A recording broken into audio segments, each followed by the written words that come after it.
for like 5 years now. We live out of a van, it's red. And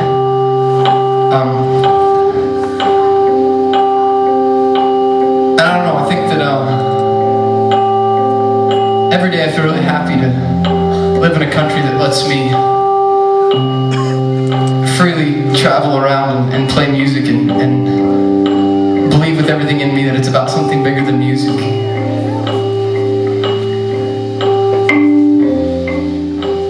Because I really believe well, I guess in God. I really believe in God, but not just like God in the sense that there's religions built around him and there's rituals and things that we do, but I believe that there's a God that is alive on this earth, that he has this idea of what this world could look like. Because let's admit, sometimes we look at the world and it feels like it's on fire. You know, from a global perspective, there's wars and just so much hatred and separation, and sometimes in our own worlds, you know, on a very personal level, it just feels like it's on fire. Whether it's, you know, things just get broken, I guess, whether it's our homes or with friends or at school or with pressures.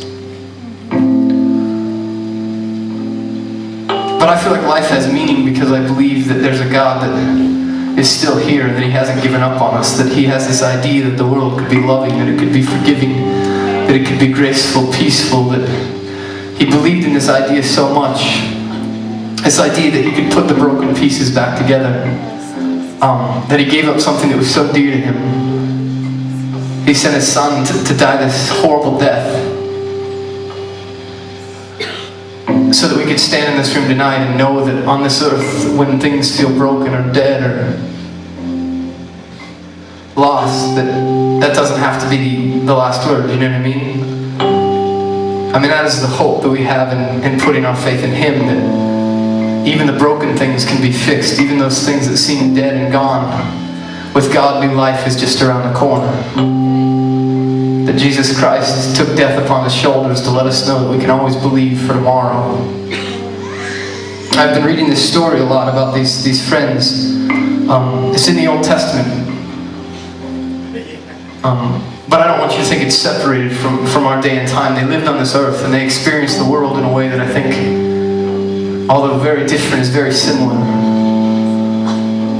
They too believed that there was a God that loved them and wanted this relationship with them in a real way. And then there's this war. And in like the blink of an eye, everything changes. They're stripped from their homes, their families. They march some 700 miles to a place they've never seen before. They're stripped of all their belongings, their clothes. They're given new names. Literally everything that reminded them of the life that they had is taken away. The songs that they sang that told them who God was, the food that they ate, the places where they worshiped, none of them are there.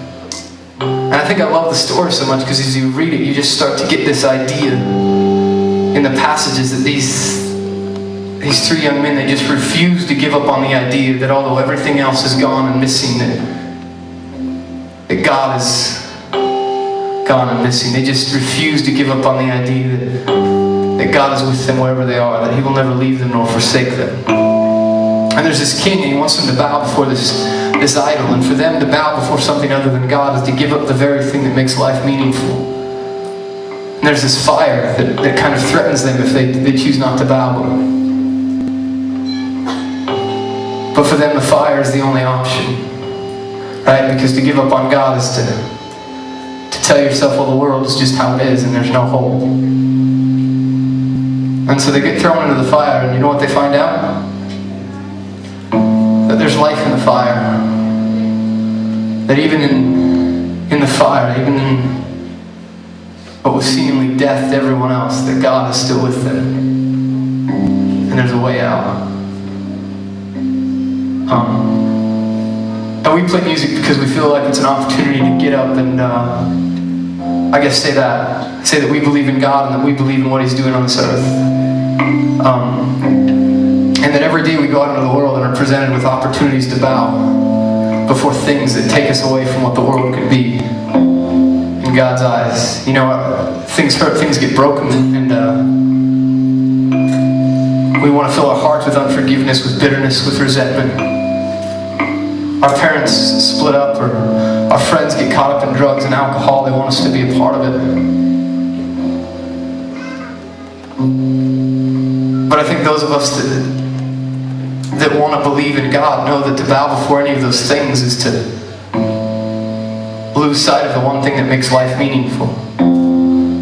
You know, and the more of us that start to refuse to bow, to risk the fire of being different, to stand up for what we believe, to live with forgiveness and hope, suddenly the world starts to look a lot more like what God has envisioned. It starts to look a lot more like Him, like love. You know what I mean? So we're going to play this song, and the chorus just says, all of the flames find life in the fire. I want to burn with you. And I just ask that if you're in this place tonight, whether you know God, whether you've ever had that hope or belief before, if you want to feel alive in this place, you want to feel like this night is about something more than just you and me, that there's something bigger going on this earth. Maybe you could lift your voices with us in the last chorus and just make that our prayer, that when we go out into this world, we will not be afraid of the fires. Because God will never leave us nor forsake us, and He is headed someplace beautiful.